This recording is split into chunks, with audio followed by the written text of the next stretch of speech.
El asedio de Acre, la primera derrota de Napoleón.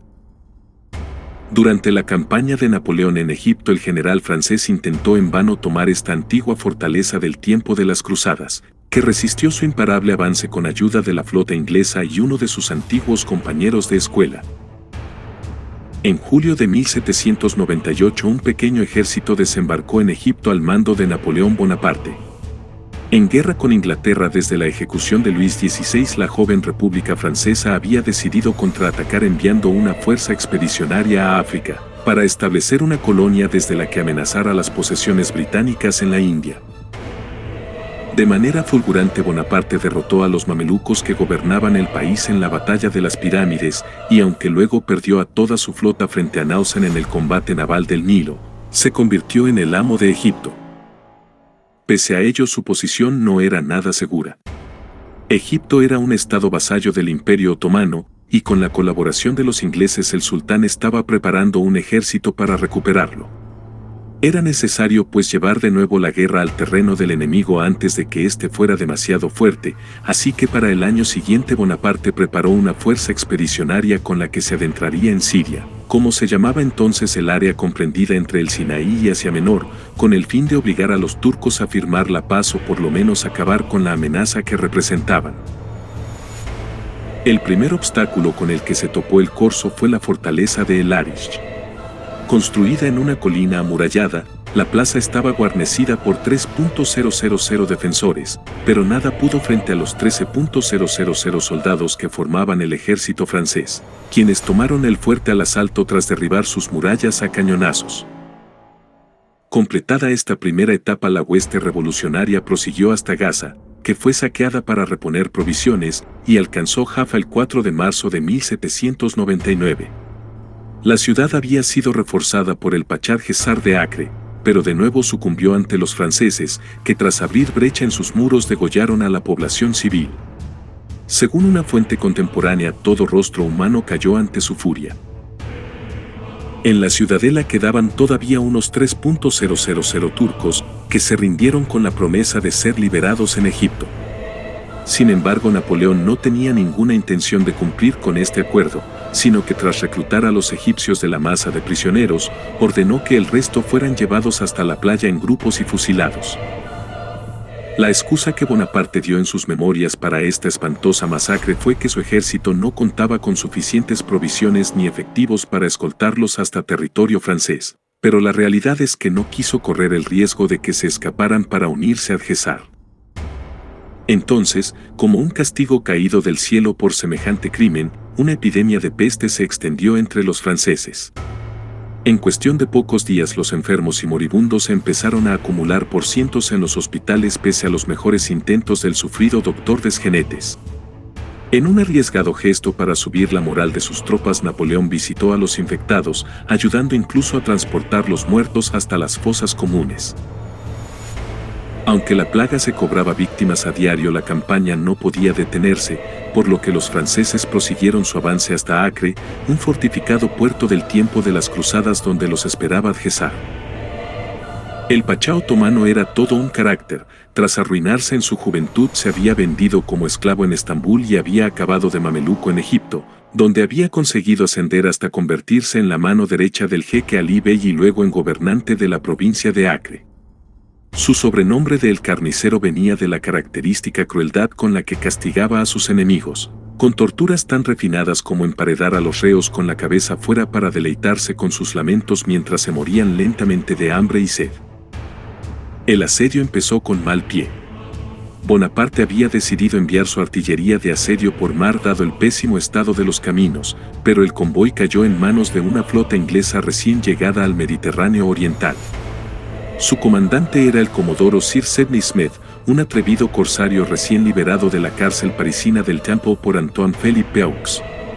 Este noble francés era un antiguo compañero de clase de Napoleón, que había emigrado de Francia durante el terror para salvar la cabeza y ahora militaba en las filas británicas.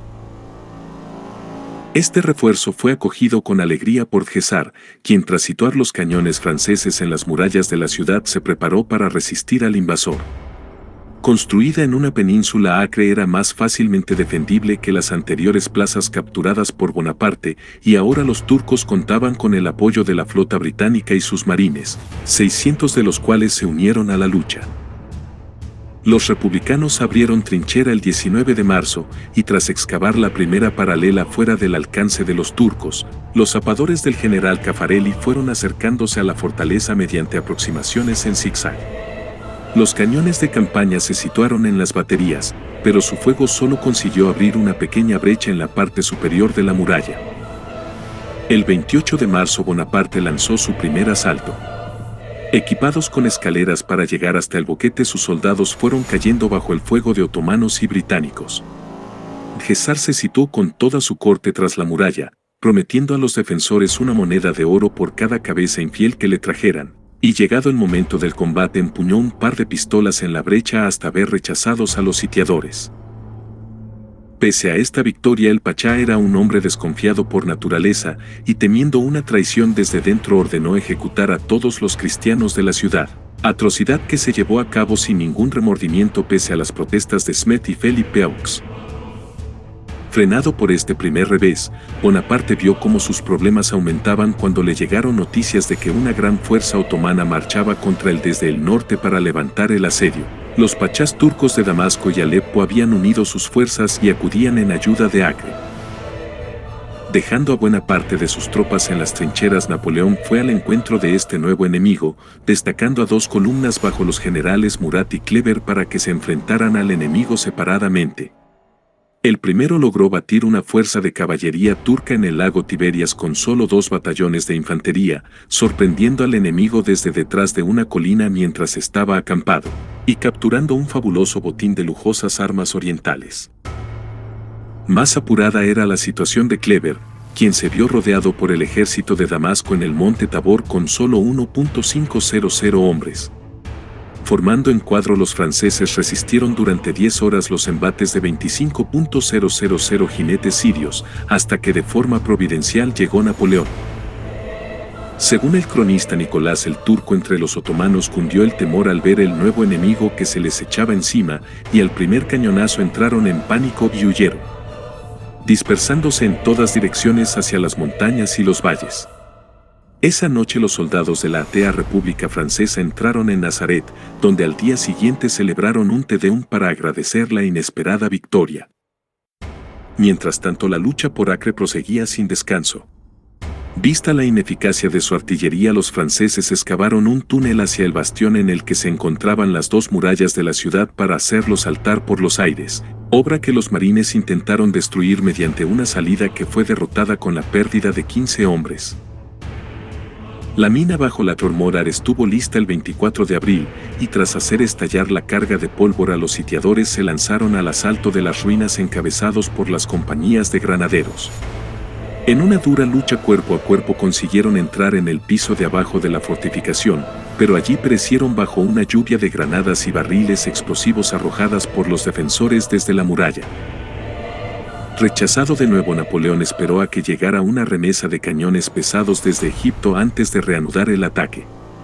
Establecida en batería el 5 de mayo, la artillería de asedio pronto demostró su efectividad al abrir una gran brecha en el ángulo, por donde atacaron los franceses 2 días después. El empuje de la carga les permitió rebasar las defensas con facilidad. Pero una vez dentro de la ciudad, los sitiadores se encontraron en un jardín cuyas salidas habían sido cerradas por un muro interior construido por Felipe Aux. Acribillados en terreno abierto por un nutrido fuego cruzado, los franceses no pudieron abrirse paso y terminaron siendo expulsados de la torre por un contraataque turco. El último intento de tomar la ciudad se realizó el 10 de mayo, y de nuevo los soldados de Napoleón fueron derrotados por las fuerzas combinadas de ingleses y turcos. Tras gastar su munición contra el palacio de César en un último acto de rabia, Bonaparte abandonó Acre. La campaña terminaba con su primera derrota y la muerte de 1.200 franceses, a los que se sumaban 2.500 heridos y enfermos. Como escribiría a casa un oficial francés sin exageración, se puede decir que la mitad del ejército ha perecido frente a los muros de Acre. Napoleón abandonaría pronto Egipto para convertirse en dictador de Francia, y la aventura egipcia de sus soldados terminaría en 1801 con el desembarco de los británicos en Aboukir y su derrota en la batalla de Alejandría. Gracias por ver el video. Si te gustó este contenido, dale me gusta y compártelo para llegar a más personas. Hasta la próxima.